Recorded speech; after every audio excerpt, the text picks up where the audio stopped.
Hey everybody, and welcome to a new video where we're talking about the volume profile, and specifically we're talking about the point of control. Now the point of control is a pretty understated part of the profile, and in this video I'm just going to be breaking down 6 things that you need to know about the point of control. These 6 things will seriously help elevate your trading as well as your profiling. I'm very excited about the topic. Let's go ahead and jump right in.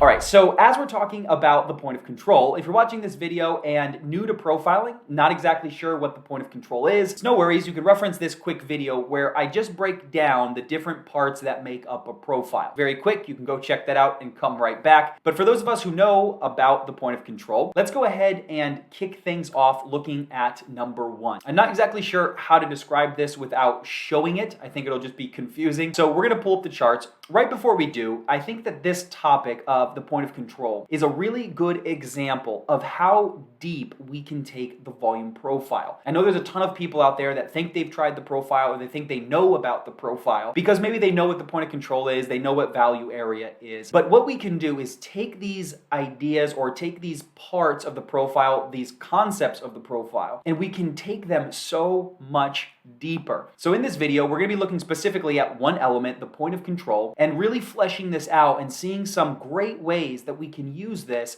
to make some amazing trade decisions and really put ourselves in some high earning potential situations with some amazing trades. So I'm really excited to dive deeper into this. Let's jump into the screen and we'll look at the number 1 here. Okay, so for number 1, we need to be looking at an overnight profile. So the profile we're looking at right here, this starts at 4:30 p.m. Eastern time. I say overnight profile, we're specifically talking about the S&P 500 right now, the ES. So this starts at 4:30 p.m. Eastern time, and it ends at 9:30 a.m. right as the U.S. session opens up. Once the U.S. session opens up, then I'll reference these charts that I have in a different chart book, but this one is just the overnight profile. Now, what we're looking at right now is a point of control that is very skewed to one side of the profile. So you can see here's the high and the low of this profile, but the point of control is way down here at the bottom. You can see on the previous profile, it's somewhat right in the middle. Going back to the other profile, definitely favoring the low side, but by no means is it, skewed to the bottom. In this profile, that point of control is almost all the way down at the bottom, skewed very heavily to one side. So when we have a point of control that is very heavily skewed to one side, and we open up below that point of control, we can expect that the overnight low gets taken out. Now, we're going to talk through this as the overnight low because this just happened yesterday. I didn't go through and cherry pick out a perfect example, but this just happened. And the same exact thing can happen to the high side.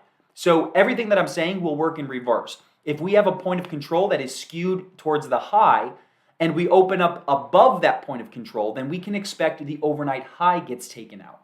So in this situation, let me just walk through it and I'll explain a little more. What we have is this skewed point of control down towards the low. We open up below that point of control. And here we're slated to open up around the 37.25.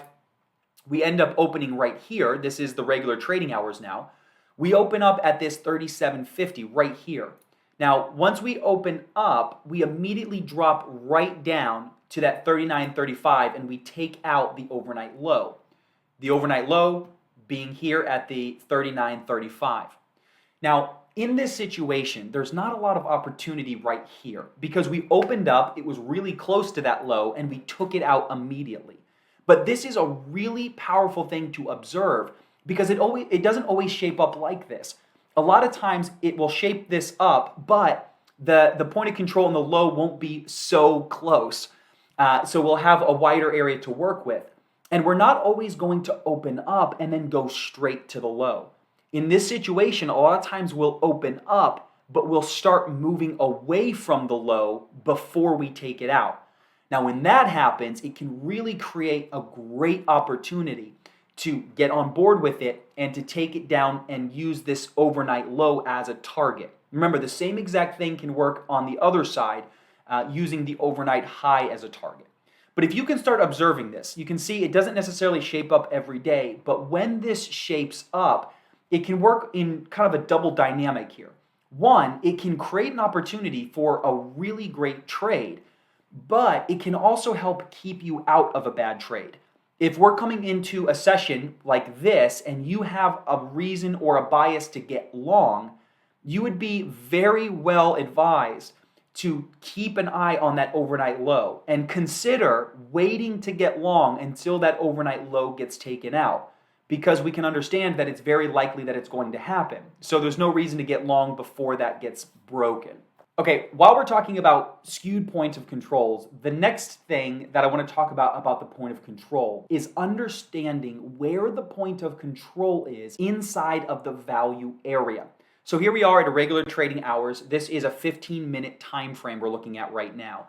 And what we can see going on is this is fairly balanced action. And if you look at this point of control, it's somewhat skewed above or to the high side of the value area. So there's this area of value above us. There's a larger area of value below us.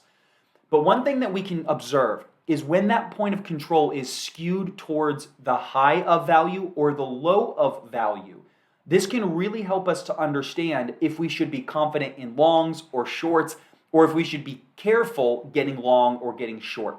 So in an example where the point of control is shifted and skewed towards the high, you're going to want to be very cautious about putting on any type of a short in that situation. And you should be confident in holding longs. The same exact thing happens on the flip side. So let's see how this plays out. Looking at this developing point of control that just got shifted. Okay, so the point of control was right here, kind of skewed towards the high. A little while, I have this on very fast replay, but this going through here over the next several bars, the point of control shifts up. And you can see where it's at in relation to value. It is right near that value area high. A little bit of value above us, all of this value below us. So in this situation, this should be some red flags if you're holding a short. And if you're in a position to get long, or if you are in a long, this can help give some confidence or even potentially set something else, up for you. So when we start to see that value area, it's very nice to be able to observe where that point of control is. If that point of control is in the center, showing quite a bit of balance, but if that point of control gets really skewed to one side of value area, these are some things to be aware of. If it's skewed towards that high side, be careful with the shorts and be more comfortable with longs. And then if we're skewed towards that low side, be careful getting long and start putting more considerations on getting short. And we can see the same exact thing happened on the previous session. Here we have a point of control that was up here for most of it. Towards the end of the day, we shifted near the low. See just a little bit of area below us on that value. And then so much value area up there above. This is kind of an ugly profile, so not a great example. But you can see the next session we opened up lower. We made several attempts at continuing lower. At some point right in here, the context changed. We were not giving up lows and we started moving up. But for a time, that played out. Okay, so starting to pay attention to this can really help you obviously stay out of bad situations or potentially align yourself with a really good one. If you're in a trade or if you see something like this forming, the point of control's up there and you're thinking we're in balance, let me hit those shorts and take it back down, you might want to reconsider that or at least wait for some more information. Now, this example right here spurs on the third thing I want to talk about, which is watch out for developing point of control.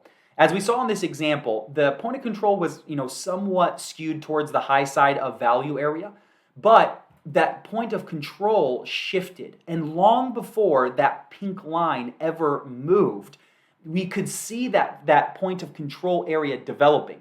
Okay, this was very thin at one point, and the point of control was much lower. And as this shifted, as this developed, we saw this build out, and then it eventually shifted to that higher level. Now, there's a lot of situations where if you can keep an eye on the point of control and where it might be developing, it can help put you in some really good spots or avoid some bad ones. I've done an additional video where I've talked about things you need to know about value area. And in that video, I'll make sure that's referenced, you can check it out. I talk about how value area shifts with point of control. So if you can understand that that point of control is shifting or getting ready to, you can pause and wait for some more information for things to become more clear. I also did a video where I talk about the intraday structures, and I'll make sure that you have access to that one as well. But there I talk about one of the structures, which is a double distribution. With the idea of developing point of control, this really sets us up to have some very high quality trade ideas when there's an intraday structure that's forming, which is a double distribution, and then we can keep an eye on that developing point of control. Okay, if you're new to the channel and I feel like I'm using a lot of jargon, I don't want to lose you in the translation here. There is a little bit of a learning curve to learning about the profile, but if you stick around the channel, especially if you reference those other videos, these things will become very clear. Okay, the next thing that I want to talk about the point of control is if we open inside of the previous day's value, look for a return to the previous point of control. Let me just scroll back in time through these charts and we'll try to find some examples of this. So here would be an example. We understand where what the value area is. If you don't understand what the value area is, there's definitely videos on the channel that you can reference. But just in this example, kind of an ugly example of value, but we opened up inside of the previous day's value. Okay, so we're looking at this day right here, and we're looking at where we opened up right here. Okay, this is the previous day's value. This pink line right here would be the previous point of control. So if this happens and we open up in the previous day's value area, then you can expect that we're going to return to the point of control at some point. So in this example, we opened up, right near those highs. We spent some time pushing higher a little bit. We came back down. We revisited that point of control before we took back off and did our thing. Going back to this example here, the very next session, here's the previous value area. We opened up inside of value area. Small push down, we returned to the previous point of control. Okay, kind of another really ugly example in here, but same thing. Opened up, we eventually we tagged that previous point of control, and really the list just kind of goes on and on and on and on. You'll see examples where we open up outside of the previous. This is we opened up outside of this value area, actually outside of range. And we did not return to that previous point of control. Okay, so we could just keep going back and back in time and seeing this because it's very, very common. If we open up inside of the previous day's value area, then expect that we're going to make a return or at least an attempt at the previous point of control. This should be obvious on how this sets up some really great trade ideas. If we're moving away from that point of control, and you enter in some type of a position, using that previous point of control as a target is a very beautiful idea. Or if you have, let's say in this example, we open up just like this, but you want to put on a short, you can really use this as some caution, understanding that returning up to that point of control is likely. Okay, this situation will change as it happens each time. But in the situation we're looking at right here, that point of control being above us should include some caution, or at least give you something to think about if you're considering getting a short opening in value with the point of control above you. Okay, the second to last thing I want to say about the point of control is if we are in balance and we hold value area, expect a return to the point of control. Now, this works on every time frame. This works on micro composites, full composites. It works on intraday composites. And if we pull up the charts, we can see an example. I did a full trade review of this specific trade. I'm not exactly sure when that drops compared to when this video drops. But if it's out already, I'll make sure that it gets referenced. And if it's not out already, then you can see it when it comes out. But what's happening here is a trade that was taken on a very balanced day. And I took a short as we pushed away from value and we came back. I started initiating these shorts. This is a short I put on. I scaled out. I put the short, increased the size on the short as we moved back up. Scaled out again, scaled out, scaled out. But you can see these shorts I put on was right in line with that value area high. So as we pushed away from value, we came back in. I started shorting value area high because I knew that if we could not get back into value. We were going to keep moving higher, and I would take the trade-off for a loss. But if we held value, then I would expect a return to the point of control, which is what we ended up doing. I took some scales out in front, scaled in front of VWAP, but I ultimately was targeting that point of control. And so we can use this, or at least understand this. We need to be in balance, so we have to understand the context. But if we're in a balanced area, and we're ever pushing through, trying to get outside of value one way or the other, and we're holding value, then we can expect a return to the point of control. So here, just kind of a whole choppy, messy action. We pushed out of value and came right back. Holding value, expect that return. We did the same thing on the opposite side. We didn't go down as far, but we pushed down to value area low, we held it, and then we made the return up to the other side. Okay, so in these balance type of areas, and if we're holding value, specifically when we're in balance, look for a return to the point of control. I cannot tell you, this is like one of my bread and butter trades. This is taken later in the day after the value area has been established and after I understand what the intraday structure is. But then leaning against those value area highs and lows, fading those back to the point of control, and has put me in so many great situations. And that's a very high quality, high earning trade that you can find yourself in if you can develop that skill of reading and executing on it. Okay, and to wrap up this video, the last thing I'll say about the point of control is that the point of control, it makes a very nice target, but it usually makes a pretty bad entry point. Okay, understanding what the point of control is, it's a very popular price. On the profile that you're looking at, with any profile that you're looking at that has a point of control, that is going to be where the most buying and selling happen. Very popular prices, a lot of business gets done there. And so if you're in a trade and you're using that as a target, a lot of times price will be attracted to that point of control and want to return there. And so if you're using that as a target, it can typically be a very high quality target and a good spot to shoot for. But if you're looking to enter at the point of control, because these prices are very popular, a lot of times we spend a lot of time there. And maybe not just at that one price that is the point of control, but that entire level. If we pull back up my charts and just kind of see this, the example that I was talking about earlier, what you'll see a lot of times is something like this, where the point of control just gets really beat up. And we spend a lot of time, chopping around the point of control.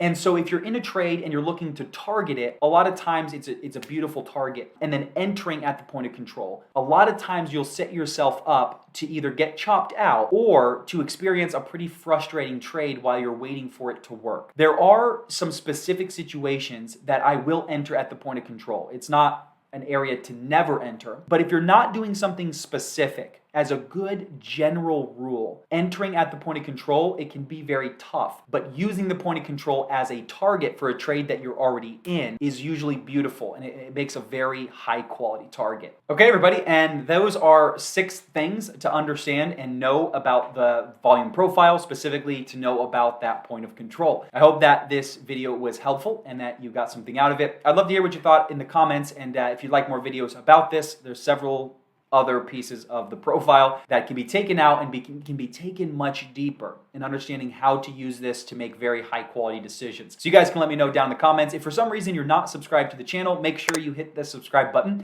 We're just about at the 10,000 subscriber mark at the point of this recording. So hopefully maybe by the time this video gets released, we'll already pass it. Okay guys, if you're gonna be on the screens between now and the next time I see you, I wish you a very happy trading. Watch your risk guys, and I'll see you in the next video.